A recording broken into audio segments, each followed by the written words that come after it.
રોજ નવો દિવસ આવે છે ને તો રોજ નવું જ કામ કરવાનું, પછી જૂનો દિવસ તો આવતો નથી. રોજ નવો દિવસ આવે, રોજ નવા કામ કરતા જવાનું. ભગવાને સુદામાને અતિ આનંદ આપ્યો. સુદામે વિચાર કર્યો કે આ ફાટલી પોતળી પડી છે તો લાઈને વારીને મૂકી દઉં એક બાજુ. અને કનૈયાએ કીધું કે કેમ જવાની તૈયારી કરાશે? સુદામાને મનમાં એમ કે આજથી કહીશ તો કમસે કમ અઠવાડિયું તો રાખશે જ ને. આ એક જમાનો તો આપણે પણ અનુભવ્યું છે કે મહેમાન ગતિ જઈએ તો 2-4 દાડા તો રહેતા હતા અને લોકો રાખતા હતા પ્રેમથી. સોગન ગાઈ જવા કે ના મારા સમાજનો રો રો. હવે સમય પરિવર્તન થઈ ગયો. આજે કોઈ આપણને સોગન ખાય તોય આપણે કે ના મારે બહુ કામ છે, જવું જ પડશે. એટલે સાધનોની સગવડ વધી ગઈ, કામ વધી ગયા, વ્યસ્તતા વધતી ગઈ. એટલે સમય પ્રમાણે આપણે આપણી રીતે જતા રહીએ છીએ. આવી ગયા, મજા કરી, પ્રોગ્રામ પૂરો થયો, જતા રહીએ છીએ. એટલે ભગવાને એ પણ ભવિષ્યનો પ્લાન બતાવ્યો છે. સુદામા જા તું તારું જ કર. એટલે ભગવાને તુરંત કીધું હા જવું જ જાતા ને. સુદામા ભોટો પડી ગયો. અરે મને તો એમ કે અઠવાડિયું તો રાખશે, આટલા બધા વર્ષો મળ્યો છે ના તો કે જ્યાં જવું હોય તો. કેમ? તારો આનંદ માણ, જા સુદામા. અત્યારે કહે છે ને હા જાવું જ જાઓ. એટલે કોઈ એવું નહીં માનવાનું કે જોયું હવે પ્રેમ નથી, રાખતા નથી. નહીં, રાખવા છે પણ તમારા કામ વ્યસ્ત છે, તમારા કામો છે ને તમે તમારી રીતે કામ કરો. એટલે ભગવાને સુદામા કીધું સારું જાતા. સુદામાએ વિચાર કર્યો અરે પોતરી પહેરી છે અને પિતાંબર પહેરીને જઈશ તો પત્ની એમ કહેશે કે તમારું કરીને આવ્યા, ગયા હતા છોકરાનો કરવા. પિતાંબરે આપી દેવા દે પાછું ઉતાર. અને પોતરી પહેરી લીધી પોતાની. હતા એવા ને એવા થઈ ગયા. બોલો, અહીં આપણે થોડા જુદા છે, ઉદાર છે. તમે કોઈને કપડાં પહેરવા આલ્યા હોય ને કોઈ તમને એમ કે લો પાછા લઈ લો, તમે શું કહો? ના ના લઈ જા ને, ગાભો જ છે, આમ નકામો કચરો મારે ઉઠાવવું, જા લઈ જા, નાખી દેજે. અહીં કૃષ્ણ ના પાડે છે કાયર ન બનાવો કોઈને. એનું પ્રારબ્ધ એટલું બળવાન છે, ભોગવશે. ભગવાને લઈ લીધું. માણસે નબળો ન બનાવો. તમે કોઈને આજે 1 રૂપિયો આપ્યો છે, આપણે જોઈએ છે બધા મંદિરોની બહાર પાથરણા પાથરી બધા બેસે, આપણે બધા આલીએ છે. તમે રોજના 5 આલો કે 10 આલો કે 500 આપો પણ તોય કાલે ત્યાં બેસવાનો જ છે. એ કેમ કરોડપતિ નહીં થતો હોય? જમવાનું લોકો આપે છે, પૈસા લોકો આલે છે, છતાંય પૈસાદાર નથી થતો. કેમ? એને વૃત્તિ નથી થતી કે હું કંઈક ધંધો કરું, કોઈ સારી દુકાન કરું, સારું મકાન લઉં, અને છતાંય ઝૂંપડીમાં જ રહે. ક્યાં રૂપિયા ક્યાં વાપરતો છે પ્રશ્ન છે. તો એને એવો કંગાલ બનાવવો છે, કાયર બનાવવો છે કે એને ઉત્સાહિત કરવો છે? હું જતીપુરામાં ગયો ત્યારે, ગયા મહિને આવ્યો ત્યારે કે જતીપુરા ગયો તો 2 છોકરા મારી પાસે આવ્યા. એટલે મને કહે કુછ દો. मैंने कहा कि तेरे को कुछ दूंगा नहीं, लेकिन तेरे को पढ़ना हो तो मैं मेरे साथ चल, मेरे आश्रम में मैं तुझे पढ़ाऊंगा, कोई खर्चा नहीं. तुरंत भागी गया. એટલે કાયર બનાવીએ છે. દાન ન કરો એવું નથી કહેતો, કરો. જેને જરૂર છે એની સામે તમે ઢગલા ધરી દો અને બાકીનાને કાયર બનાવવાનો બદલે એની આંગળી પકડીને ચાલતો શીખવાડવાનો પ્રયત્ન કરી દો. કંઈક એવી હેલ્પ કરો કે જેથી ઊંચું આવી શકે.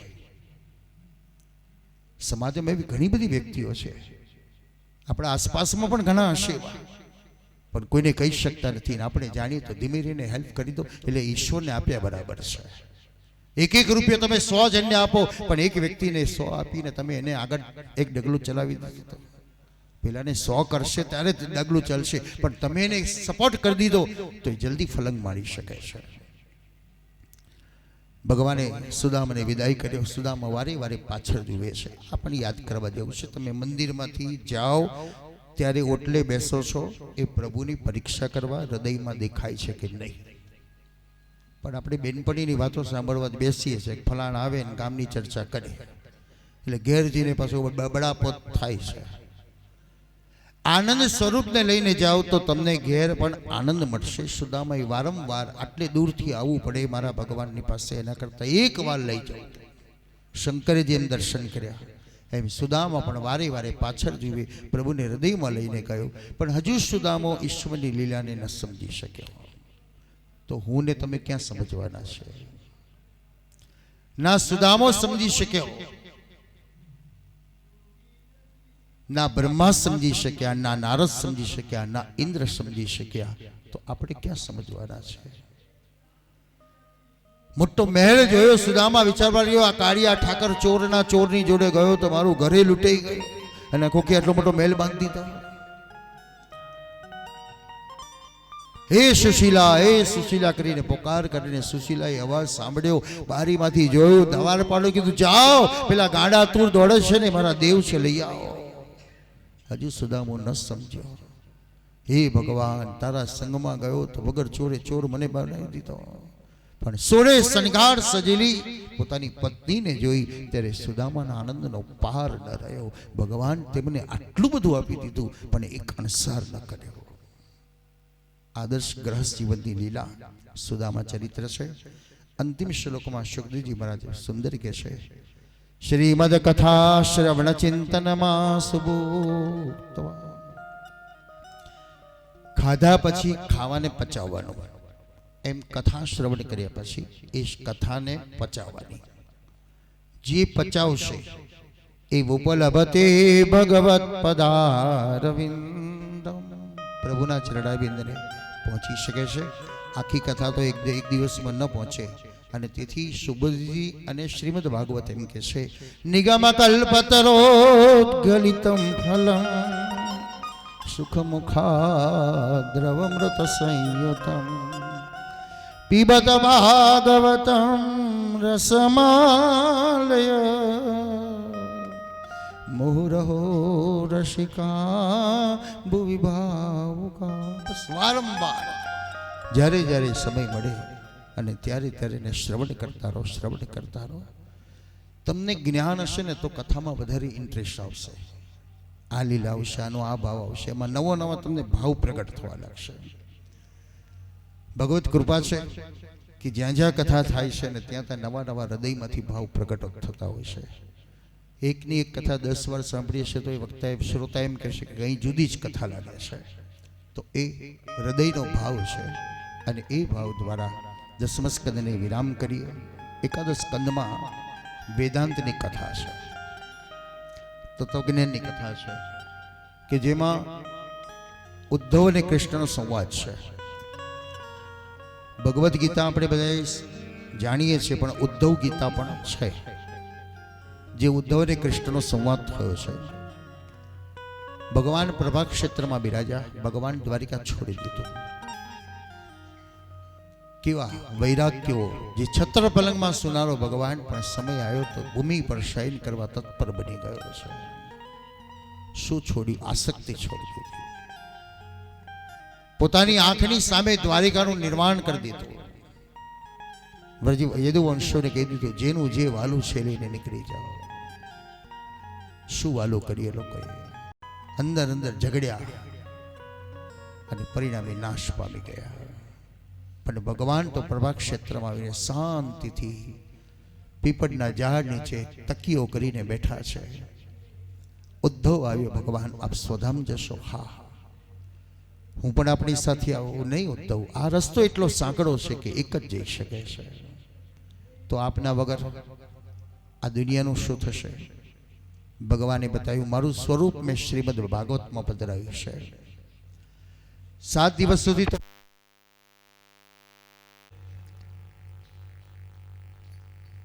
ઉદ્ધવે કીધું, ભગવાન આપનું સ્વરૂપ ક્યાં? તો શ્રીમદ ભાગવતે આપનું સ્વરૂપ બિરાજશે.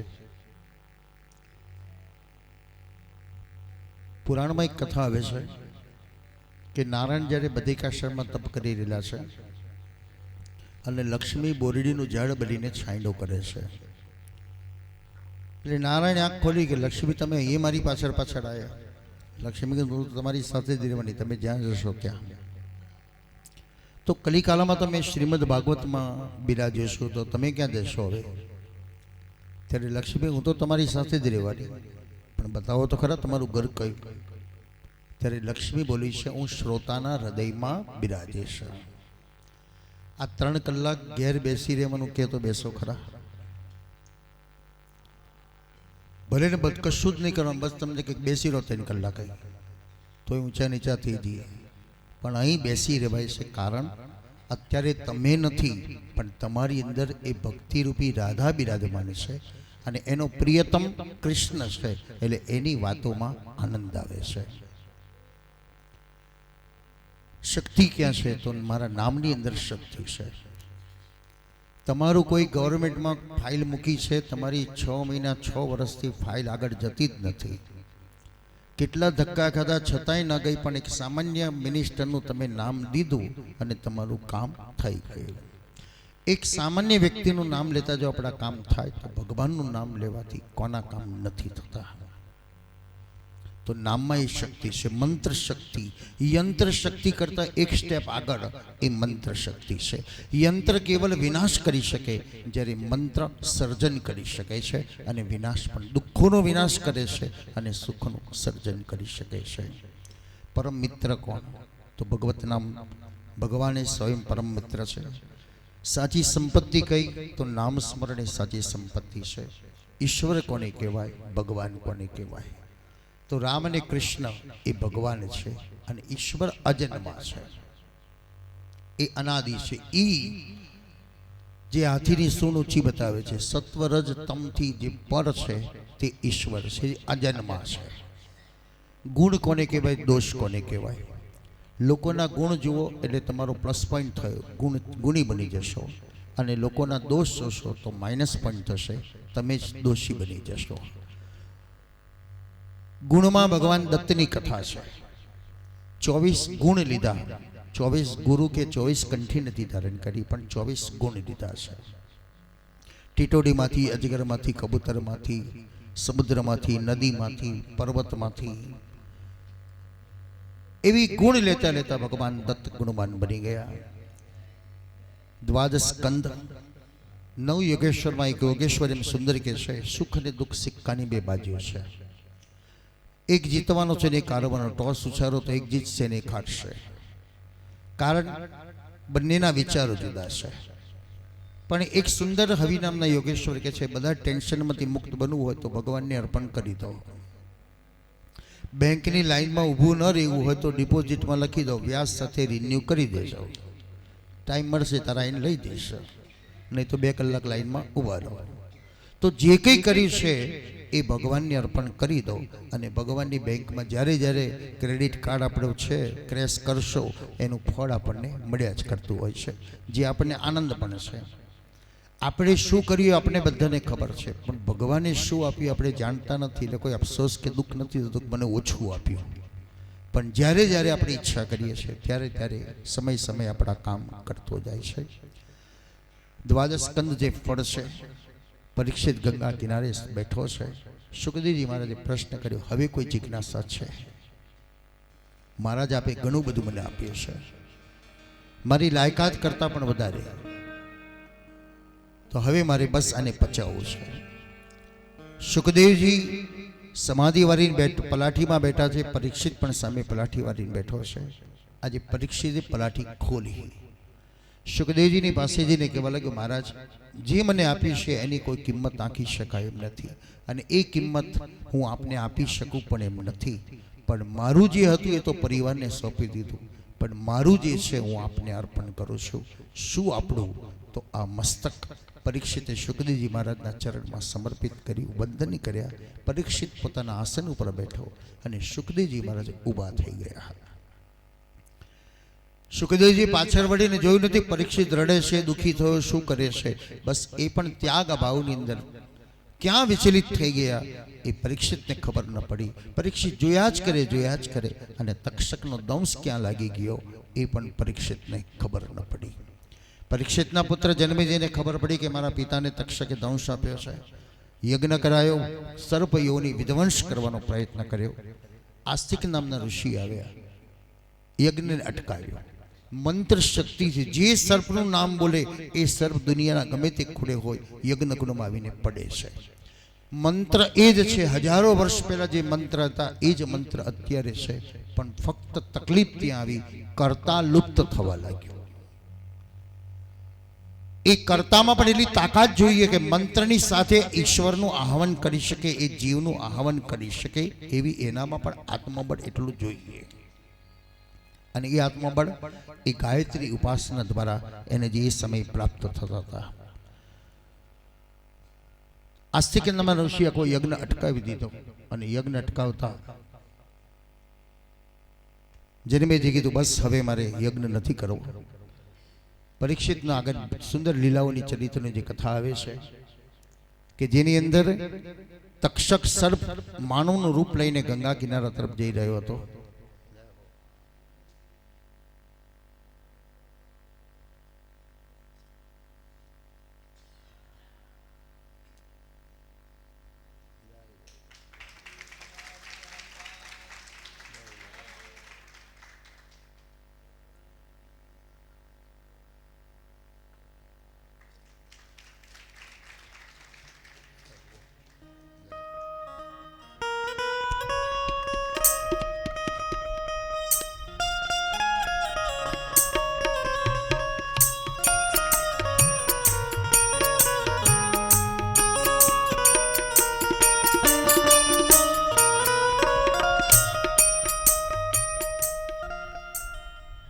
પરીક્ષિત તક્ષક જ્યારે માનવનું રૂપ લઈને જઈ રહ્યો છે, એક બ્રાહ્મણ પણ પોતાના ઘરેથી गंगा किनारा तरफ જઈ રહ્યા છે. ये कथा बहुत अच्छी है, सुनने लायक है. तक्षक मानव का रूप लेकर जा रहा है और एक पंडित जी भी गंगा की ओर जा रहा है. दोनों आपस में बातचीत करते हैं. आप क्यों जा रहे हो? गंगा स्नान करने के लिए? नहीं नहीं, वहां परीक्षित को तक्षक दंश देने वाला है ना, इसलिए मैं जा रहा हूं. तक्षक ने पूछा कि आप परीक्षित आपका कोई रिलेटिव है, कोई संबंधी है? नहीं, मेरा कुछ नहीं है. तो फिर क्यों जा रहे हो इतने दूर? पंडित जी ने कहा मेरे पास मंत्र शक्ति है और मैं मंत्र से अभिमंत्रित जल करके परीक्षित को जीवित कर दूंगा. तक्षक ने सोचा अच्छा ऐसी शक्ति है. हाँ, अरे महाराज आपको पता है तक्षक का विष कितना खतरनाक है? पंडित जी ने कहा जितना भी खतरनाक हो लेकिन इनसे भी बलवान मेरे पास मंत्र शक्ति है. अच्छा, तक्षक ने सोचा शायद हो भी सके. आदमी के रूप में रहा हुआ तक्षक ने अपना सर्प ले लिया और बताया मैं ही तक्षक हूं. देखिए ये हरा वृक्ष को मैं दंश देता हूं. जैसे तक्षक ने हरा वृक्ष को दंश दिया एकदम सूखा हो गया. अब पंडित ने कहा देख मेरी भी शक्ति देख ले. अपने हाथ में जड़ लिया, अभिमंत्रित किया और ये वृक्ष के ऊपर जब छिटकाव किया तो छोटी छोटी कुपड़ों खिलने लगी. तक्षक ने सोचा चौकस ये पंडित जी परीक्षित को बचा देगा तो संसार का क्रम लुप्त हो जाएगा. महाराज जी आपके पास तो शक्ति मेरे से भी बड़ी है, लेकिन मैं समझ नहीं पाया कि आप परीक्षित को इतने दूर तक पैदल अपने नंगे पैर जाकर पैदल चलते चलते जा रहे हो. क्यों? वो आपका कोई संबंधी नहीं है, कोई रिलेटिव नहीं है, कोई सगा नहीं है, तो फिर भी क्यों जा रहे हो? उसी समय थोड़ी आसक्ति आ गई. बस आज सब लोग इसीलिए गिर जाते थोड़ा स्वार्थ आ जाए. पंडित जी ने कहा अरे मैं क्या करूं, मैं गरीब हूं, मैं परीक्षित को बचा लूं तो परीक्षित 5-10 हजार मुझे सुनाम और दे दे तो मेरा परिवार खुशी से हो जाएगा. तक्षक ने कहा बस इतनी बात है ने? हाँ बस, तो मैं आपको दे दूं तो 10,000. पंडित जी ने कहा तो मुझे आगे जाने की क्या जरूरत, मैं यहां से वापस चला जाता हूं. बस ये विक्रय आ गया तब संस्कृति की धर्म की पतन हो गई.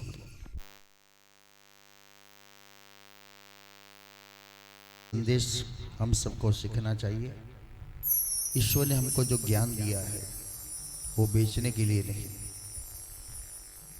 जीवन निर्वाह तो अपने आप पूरा होने वाला है, वही करने वाला है, लेकिन विक्रय में हम चले जाएंगे तो हम सच्चा अर्थ से ज्ञान नहीं दे पाएंगे. पहले के गुरुकुल में विद्यार्थी के साथ कुछ लिया नहीं जाता था, फिर भी गुरु अपनी पक्की निष्ठा से सब कुछ बच्चे को सिखाता था. आज के स्कूलों में फीस लिया जाता है लेकिन फिर भी कुछ नहीं पढ़ाया जाता. तो देखिए संपत्ति से कुछ नहीं होता. लोग चाहे ऐसा मान ले कि संपत्ति है तो सब कुछ है, वो अपनी ग्रंथि है, वो अज्ञानता है. आज के समय में बेटा भी कहता है कि तेरा पैसा मुझे नहीं चाहिए लेकिन मैं तेरी सेवा नहीं करूंगा. ये संपत्ति होते हुए भी अपने परिवार में ही ऐसा होता है तो लोगों की तो क्या बात करें. और जो निष्ठा से सेवा करता है उसको फल भी मिलता है. अभी एक मैंने पेपर में पढ़ा था, अपने बगल में रहते हुए एक बुढ़े की सेवा की, सेवा करते करते निस्वार्थ सेवा करते थे. इसको पता भी नहीं था, कुछ मांगती भी नहीं, वो देते भी नहीं, लेकिन उसने जब गए तब 35 लाख रुपया उसके नाम कर दिया. शरीर छोड़ते पहले उन्होंने की इतनी मेरी निष्ठा से सेवा की, कोई स्वार्थ नहीं रखा, अपनी सारी प्रॉपर्टी उसको दे दी। तो संपत्ति कहने से नहीं, वो तो बताएंगे तो लोग मार मार कर भी ले जाएंगे, भाई भगा दो उसको, ले लो। लेकिन सेवा जो होती है वो निष्ठा से सेवा। कृष्णा से आश्रम इसी प्रकार की सेवा कर रहे हैं।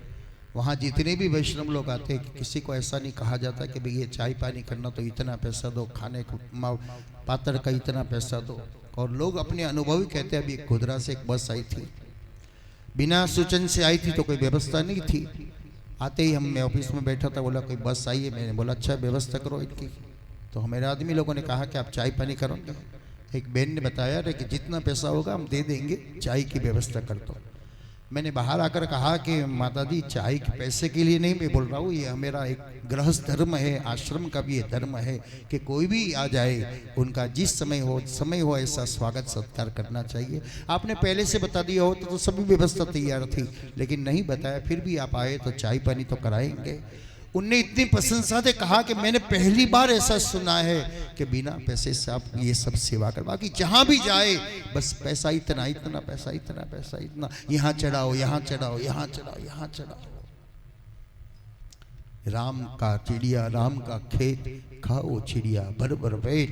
यही भाव से ये भागवत कथा भी आज कृष्ण के धाम में गुणानुवाद गा रहे। कितनी कथा की हो तो पता नहीं, लेकिन 35 साल से ये कथा हो रही है और 25 साल से गौवाओं की सेवा हो रही है।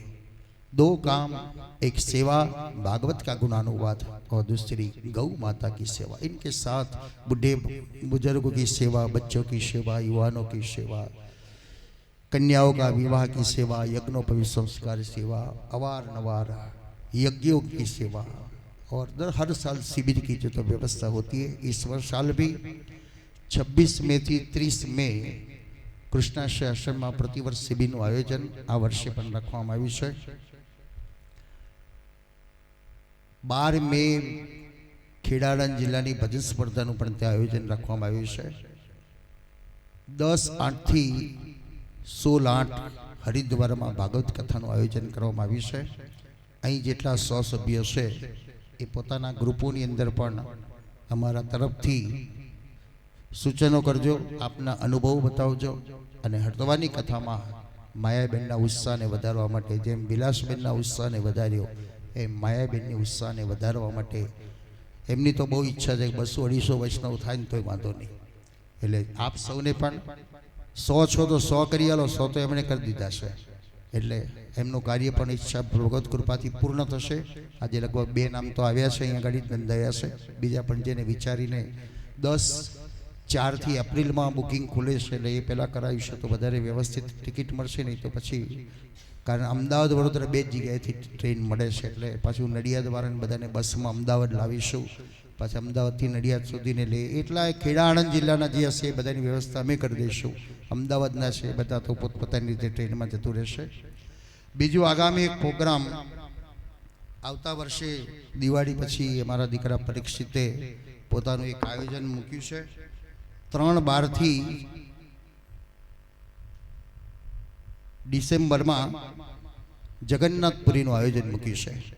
3 ડિસેમ્બરથી જગન્નાથપુરીમાં આયોજનમાં જેમાં ફ્લાઇટની પણ ટિકિટો રાખી છે, ત્યાં હોટલમાં રહેવાની પણ જે પ્રમાણે પોતપોતાની અનુકૂળતા હોય એટલે હોટલમાં પણ ત્યાં રહેવાની સગવડ છે। ફ્લાઇટની આવવા જવાની ટિકિટ પણ કરાશે, ટ્રેનોની ટિકિટ તો છે જ, અને ત્યાંથી જગન્નાથપુરીથી ગંગાસાગર એ પણ ત્યાં લાવશે। કલકત્તા અને ગંગાસાગરની પણ યાત્રા થશે।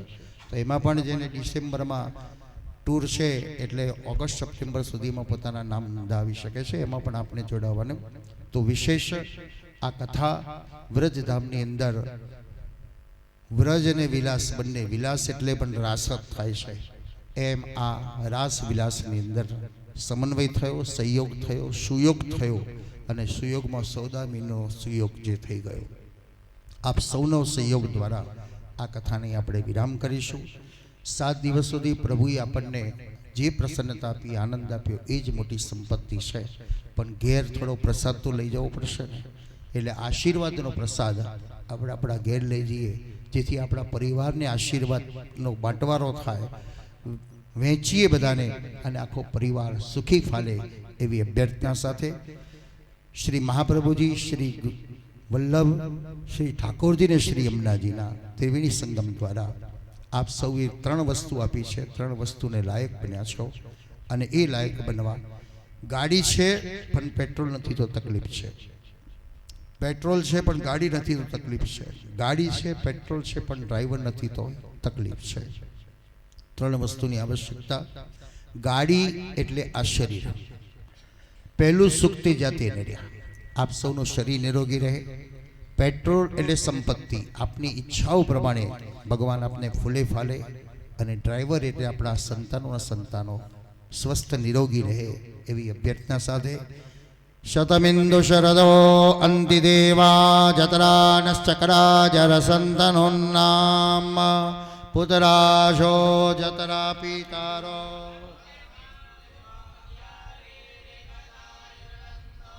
વેદ મંત્રો દ્વારા વિપ્રો અને આપ સૌને આશીર્વાદો પ્રાપ્ત થાય છે. વાણીને વિરામ કરતા પહેલા વલ્લભના ચરણમાં વંદના કરી દઈએ, એક પ્રાર્થના પણ કરીએ. વલ્લભ દો દર્શન અમને, સુખ શાંતિ મળે અમને. વલ્લભ દો દર્શન અમને, સુખ શાંતિ મળે અમને. ના તાપ નડે તનને, અમે ના ભૂલીએ તમને. ના તાપ નડે તનને, અમે ના ભૂલીએ તમને. જય વલ્લભ જય વલ્લભ જય વલ્લભ, જય વલ્લભ જય વલ્લભ જય વલ્લભ, જય વલ્લભ જય વલ્લભ જય વલ્લભ, જય વલ્લભ જય વલ્લભ જય વલ્લભ, જય વલ્લભ જય વલ્લભ જય વલ્લભ, જય વલ્લભ જય વલ્લભ જય વલ્લભ, જય વલ્લભ જય વલ્લભ જય વલ્લભ. શ્રી ગોવર્ધનનાથ કી જય.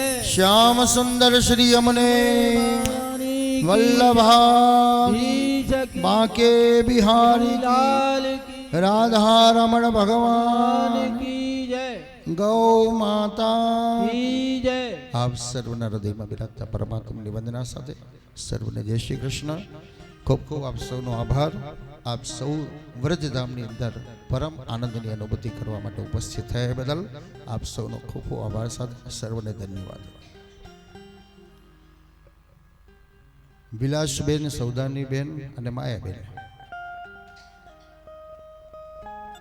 ઉપરના લેવા માટે આવે. હાથ દે માથે જે જન શરણે આયે અનુસરહી, ગ્રહી સોપત શ્રી ગોવર્ધનના. પરમ ઉદાર ચતુર ચિંતામણી, રાખત ભવધા રાતે સાથ. ભજો કૃષ્ણ દાસ કાજ સબ સરઈ, જો જાને શ્રી વિઠ્ઠલનાથ.